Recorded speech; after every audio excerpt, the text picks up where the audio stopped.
personally think, listen, there's one thing about like disagreeing with your sergeant or like making a scene or whatever. That's one thing. But I think you need those people in your life that put you in check sometimes, because I think when you get into power sometimes, if you're surrounded by all yes men or yes women that just tell you yes, yes, yes, your mind just thinks that everything is the right way. You need people once in a while to be like, I disagree, and this is why. Like you need that, and you might not agree with them, but you have to be like, it brings you down to a little bit of it makes sense. I was kind of like a little time oriented. I was like you said, it was a little bit off or whatever like that. You need that. If everyone's just telling yes, yes, yes, yes, yes, it puts you in I think a dangerous spot sometimes, because you think everything you're doing is perfect. This is Corey Jones with the Be Ready with Safety Man podcast. Join us every week for a new podcast. Follow us everywhere podcasts are played and on YouTube. Be Ready with Safety Man. This is Corey Jones. All right. We are back. It is your boy Hoagie here with the Safety Man podcast show. Welcome back with the main man. What's up, buddy? Hey, what's up? I like your Matthew McConaughey impression there. All right. All right. Yeah. Let's do it. I liked it. So I know we got a good topic today. As always, I'm going to let you ask you to launch it. It always sounds best coming from you. So thanks for this one. We're going to go on a little bit lighter side from what I understand, right?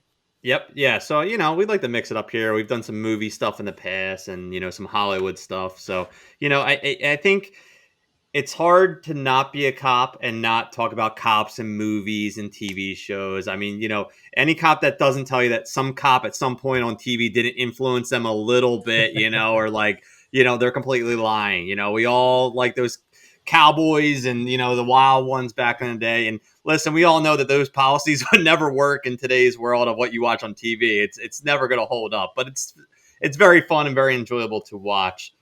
So today, I thought for a fun topic, we would both bring to the table either a TV or movie or a fictional police officer that, we like or maybe dislike or whatnot, but someone that we thought, brings something to the screen. And so that's what the topic is today, is our favorite TV or / movie police officer or, whatnot. Exactly. So I definitely have one. All right. So are we going to go 1, 2, 3 and shoot? Let's see who's going to go first. How are we going to do this?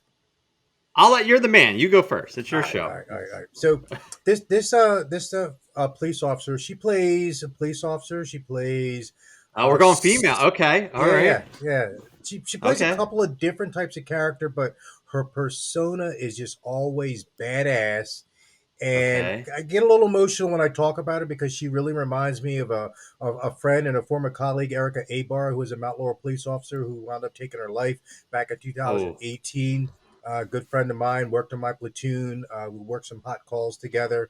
And I always just connected those two personalities together. So I'm bringing to the table Michelle Rodriguez, who probably known from her performance in SWAT, where she played where she played Christina Sanchez, and she was badass in the movie. Michelle from Fast and Furious. That's where she's I also know her from Fast and Furious, from Avatar. So she plays that badass, right? Okay, I'm pulling up her stuff now. So what was the movie? What's the cop movie that you like her in? I like her in SWAT, which is where I first came across her. In SWAT, where I believe LL Cool J was the star in SWAT. So we got. I'll throw. There's actually a really nice picture of her, and that just popped up on my screen with the gun. So I'll keep it PG-13. Yeah, but she looks pretty good. I will throw her out there. Shocking. There's a picture of her with a gun, but she's a fellow Cancer like me. She's a July 12th. I'm a July baby. Also, she's 8 years younger than I am, and she just plays that badass character. I just love just some of the things we're doing, because when that movie came out, I had just gotten on our SWAT team, or recently appointed to the SWAT team in my old PD, and there's just this one scene where they're joking back and forth, her and the rest of the team, and she plays one of the team. She's proven her stuff. She can smoke and joke with the best of them. She can run and jump and be nimble and quick and shoot. And she just makes this one action that all SWAT and all rifle officers know, just this one motion that she just kind of does, where she's just like doing this thing with the gun. And it from teaching sub guns and long weapons and everything, where you're playing with your handguns or your finger gun, as we call it. And she just does it. And this is going back, almost 20 years. uh, when this movie first came out, So and it it was came locked out on. in it came out in 2000. I just pulled up some stats here while we're talking. Uh-huh. Came out in 2003.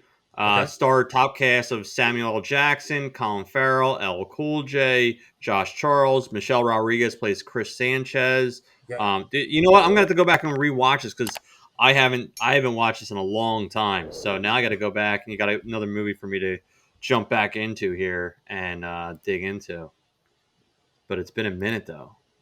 Yeah.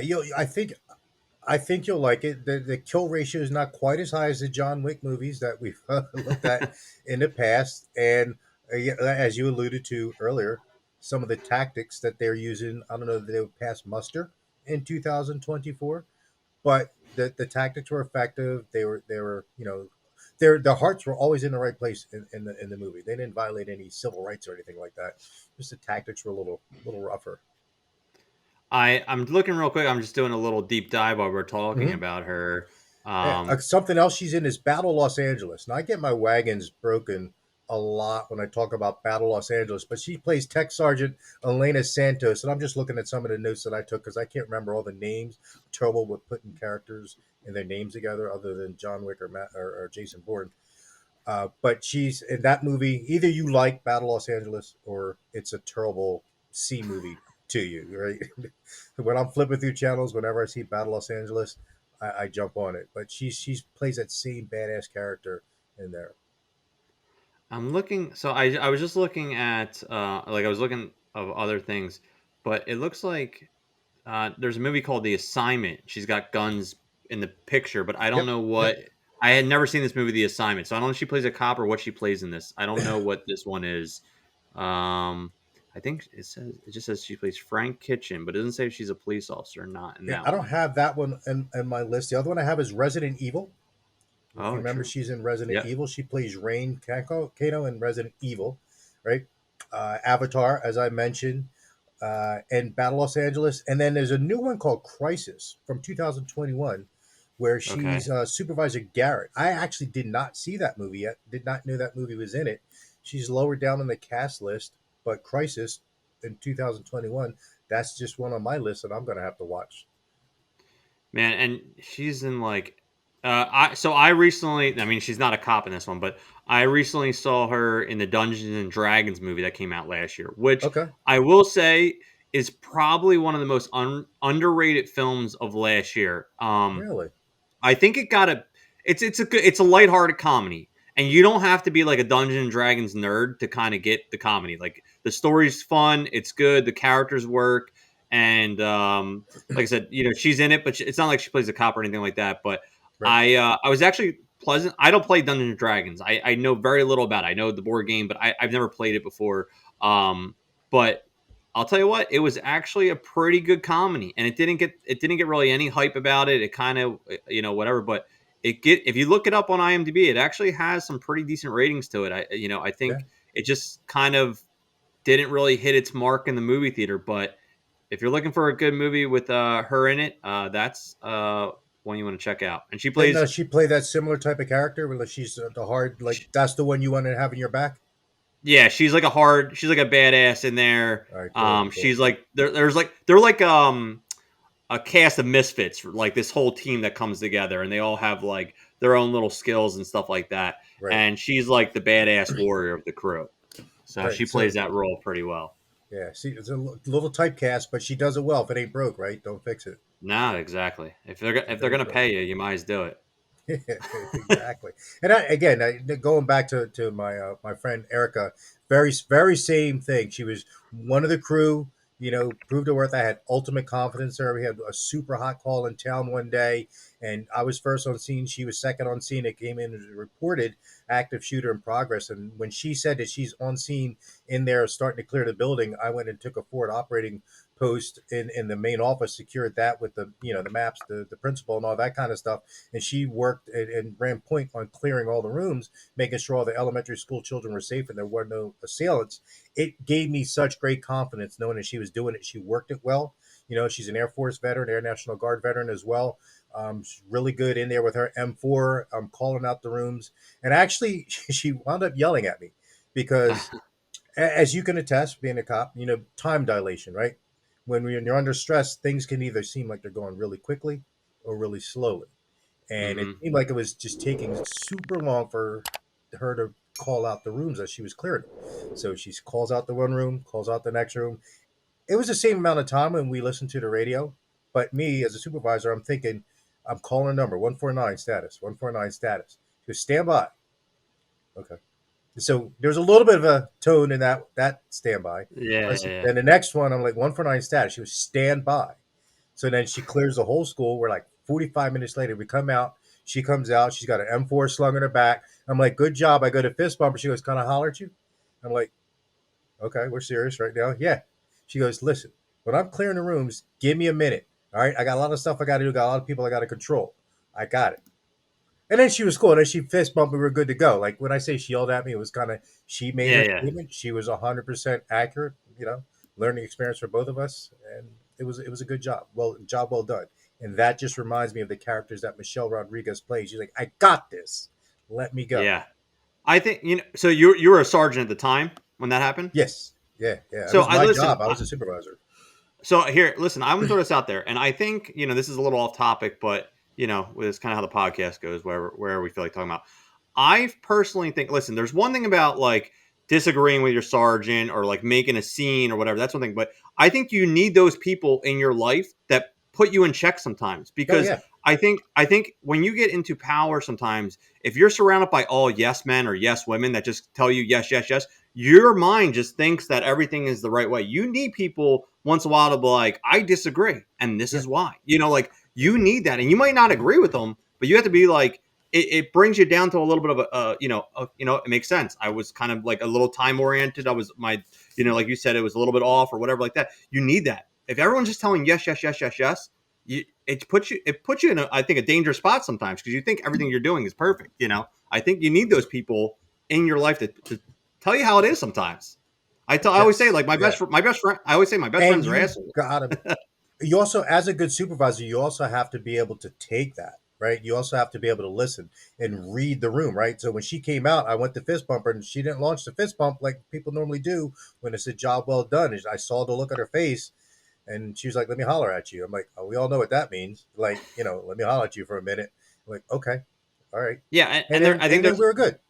there's ways about of doing it, right? Like it's not like Hmm. she's belittling you. You're not belittling her. Like there's ways to No, disagree and argue, and no. sometimes your voice gets a little louder and you disagree. But at the end of the day, as long as you're working towards the same goals, that's what it is. But like I was trying to say before, I always say my best friends are assholes because they'll tell me how it is. Like they're Yes. not gonna if I'm wearing something stupid, they're gonna tell me it's stupid. Like they're not gonna flip. You know what I mean? Like Yeah, they're yeah, gonna tell you how it is, and you need those people in your life. You need them. Because they make you better, you make your team better. So yeah, I get that. I've never met her personally that I can recall. I might have crossed paths with her maybe in some trainings or something like that. But I don't know her personally, from before. But I can already tell, the Michelle Rodriguez vibe, like because I know Michelle Rodriguez. So if that's how you're describing her, I already get that vibe, like badass, kind of a pain in the ass, but also gets a job done. Like yeah, it just, yeah, and yeah, I can see that. So that's awesome. That's awesome yeah. that you're able to equate that to that.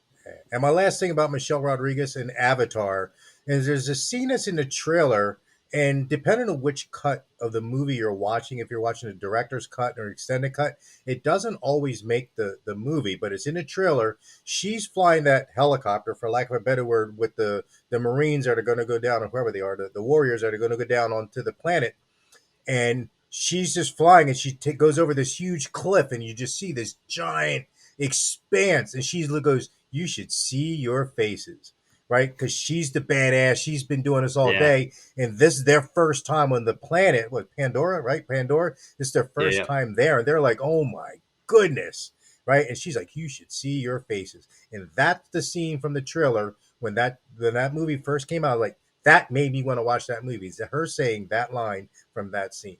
Okay. I like it. I Yeah, like yeah. it. So I'll leave it there. Michelle Rodriguez is my hero, Okay. top You from know what? And Hollywood. I would not have guessed that. So that's a good one. You threw me off. I think I made it told you before mine that I was going to do today. Mhm. So and this is why I'm wearing the Ghostbusters hoodie here. There's a reason why I'm wearing this today. Yeah. So I'm And you going didn't with check with your friends, clearly. no, I didn't call you up ahead of time and get approval here. That was okay.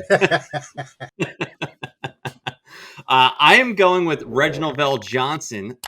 He is known for a bunch of movies where he plays the cops, including Ghostbusters, which I believe he plays a corrections officer in that. He's also a cop in Die Hard. He plays Sergeant Al Powell. He's also in Turner and Hooch as a detective. He's in Die Hard 2 as a cop. He is in Perfect Strangers, where he makes his first appearance, and then it all spins to Family Matters, where he plays Carl Winslow. And then he's made a ton of appearances in a lot of different TV shows and things like that. Some of them he's appeared as a police officer as well. He's actually even in Avengers Endgame in a deleted scene and didn't make the final cut, but he plays a fire chief in a deleted scene, which I didn't know until I was digging into this. I was like, oh man. So he actually is in the MCU universe as well. Plays a small role in there that unfortunately didn't make it. He also makes appearances in the Equalizer TV show and a TV show called One of Our Own. He plays a detective in there. I mean, this guy is like the, you know, I first came across him obviously in Ghostbusters Small Scene, but then Family Matters with like Urkel and all that. That's where I kind of like really got into Reginald VelJohnson as like one of my favorite cop actors. And I think what I like about him is he's not the badass cop. He's not the dude that's like over the top, but like he's like your normal cop that you would deal with. And I liked him a lot in Family Matters because even in there, like he dealt when they did show us some scenes with him as like a police officer, he dealt with like some serious matters in there, including like racism and like corruption and like things that he like talked about in that show that like happened and things that he would have to deal with. And you kind of saw the perspective as like, oh man, it's very easy sometimes to turn the other cheek and walk away while these things are happening. But like, it's a family TV show. So he obviously confronts him and does the right thing. So, Right. you know, And that's what I but was going to say about him is, especially I remember him the most from Die Hard, is he like you said, he's not the Jason Bourne or the John Wick or the guy you think of like, all right, I'm picking him to run point on this operation, but he comes through at the end. His heart yeah. is always in the right place, and when you don't think that like, who's going to be able to save the day, he actually is effective in doing it, and you feel for him, right? He's believable. You feel for him. He's got the heart, the drive, and all the things that we look for in cops then and in today and in the future. Love that. So you ready for me to blow your mind a little bit here? There's a multiverse conspiracy about his characters, right?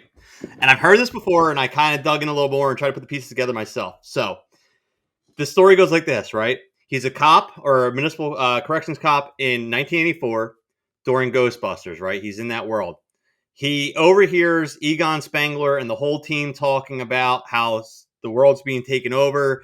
And in that movie, Egon explains that on any kind of normal day, that you take a normal sized Twinkie and that represents the amount of ghost activity across the area on a normal day. And he's like, but on today, like with all this crazy stuff, it's the size of like 4 football fields long. That's how big the Twinkie would be.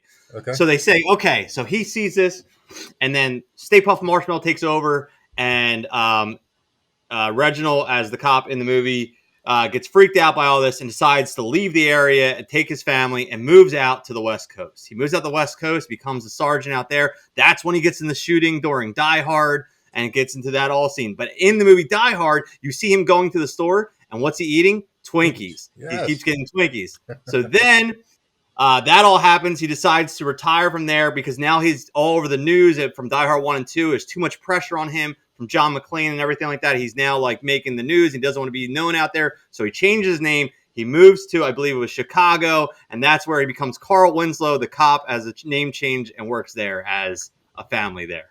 You did a good job, man. You did that a good is job. That is the multiverse that is Reginald VelJohnson. So if they're going to make a multiverse police movie, that he could be the one that could be all across the universes there. So Well, that's incredible. That's the conspiracy storyline there between him. So That's incredible. You obviously did a little bit more homework than I did. Well, it's just a little fun research there. He Yeah. I would love to see him. I was looking at his I was just looking at his IMDb. He still pops up as like a voice or like a TV appearance here and there. he did a TV show in 2021, but he hasn't done a lot of stuff. He does. It looks like he's doing a lot of voice acting and things like just like easier stuff, I would assume. I am somewhat, super long shot here. Obviously, I'm a Ghostbuster fan. Everyone knows I'm a huge Ghostbusters nerd. Mhm. So the new movie coming out, it's coming out probably by the time people hear this, it'll probably be right around this time. It comes out of March of 2024. In the movie, so the last one, Afterlife, when they brought it back, it was out west. It was supposed to be Oklahoma, and they were out there or whatever. So this new movie, they come back to New York City. And so there's already been a couple of leaks about a couple characters. One of the guys from the original one is making an appearance. But the two people that I'm hoping maybe make an appearance, and it's been hush hush, but I would love to see Rick Moranis make an appearance. I know a lot of people Yeah. want to see him back in the movie, and he hasn't done much for a very long time. But I don't know if that's a long shot. And then I would like to see Reginald VelJohnson maybe make appearance as like a chief or someone in the movie. Would be cool to see like a full cycle of like the full story there of him coming back Yeah. around. So I would like to see him make an appearance. I don't know if they will, but they've been very hush hush about who they said there are some surprises. So I don't. That's a long shot, but maybe we'll see. That would be a good one. You kind of got me hyped now too, because I would love to see that. Because again, I just love his character. Yeah, He's kind of like playful, and you kind of almost don't want to take him 100% seriously. But then when you deal with him for about 5 minutes, you're like, all right, he's got this under control. Like yeah, I keep going back to Die Hard because that's where I know him the most. But he handled business, man. He handled business. yeah, for sure. He handled So business in Die Hard. that's what I got, man. That's our characters, I guess, for the day. Yeah. I want to So do something about Twinkies. You before I forget, you talked about Twinkies. I think this was probably our first podcast. We were talking about prepping and yes, that misconception that Twinkies will last forever. And yes. I had told you that I had Twinkies in my basement. They're about 8 years old, and they do not last forever. Well, They that was also remember in Zombieland, all he wanted was a Twinkie, and he's like they're searching all over the world just to find one yeah, Twinkie. You know what I mean? The things you take yep, for yep. granted every night on night shift. That you know, I'm not a big Twinkie guy myself, but every once in a blue moon, you're like, you know what? There's I gotta nothing better grab than a one. good Twinkie. Yeah. Nothing better than a good Twinkie every now and again. But yeah, eat them. So I had like a case of them. So I invited all my neighbors over, and we had like a Twinkie party. We're eating like, I can't believe we're eating 2-year-old Twinkies. I'm like, just the beer will kill anything that's wrong with them. They're True, fine. true. We've done Uh, worse. all right, well that's all we got. But I would do want to do in the future, maybe not next month, but down the road, Mhm. maybe even closer to Halloween. This might be a good one. Well, we might follow us up, and we'll do our favorite villain as bad cop. Our favorite bad cop. Someone that was kind of corrupt or evil or Yes. just crazy or something like that. We'll go the opposite end this time. Our favorite TV movie crazy. So if you guys Yeah. are watching at home, make sure you like, subscribe, comment, and we'll do that one definitely on a future one for sure. That'd And be let's fun. throw this out there. Think of all the TV shows and movies we watch, especially the government conspiracy ones with CIA and stuff like that, the White House, something. There's almost always a traitor or a turncoat or somebody that's Oh, high up. always. Most of these movies don't work unless there's somebody on the inside who's turned. Right, so Yes. that could be something that we could. I'm looking for suggestions here. If somebody wants to shoot a suggestion for us to research and look into, is it can we find a movie that could stand the test of being a believable movie that doesn't have that in it, where it's True. still a good movie, still without that plot twist. Oh, it was the vice president. Oh, it was the chief of staff. Oh, because that's almost always is, and Yeah. I want to see one where that doesn't happen, where it's actually all the good guys are good guys, all the bad guys are bad guys, and there's no traitors. True. True. True. All right. Well, that's what we got for you this month. Corey, where can they check you out at for some more information about firearms and things like that? Anything you need to do to keep you safe, your business safe, your house of worship, your personal safety. I'm even now getting training from RCBC in diversity, equity, and inclusion, resiliency, and harassment in the workplace. So anything you need to keep you safe, to reputation management and everything else, crisis management, at SafetyMan CO, at SafetyMan CO on all social media, LinkedIn, IG, Facebook, obviously, and I'm even back on TikTok again. Shh, don't tell anybody. Don't tell anybody. I don't want any followers on TikTok, just in case. So at SafetyMan CO, stay safe, be ready, and as always, train now so you can be deadly AF. All right. All right. We'll see you guys on the next one.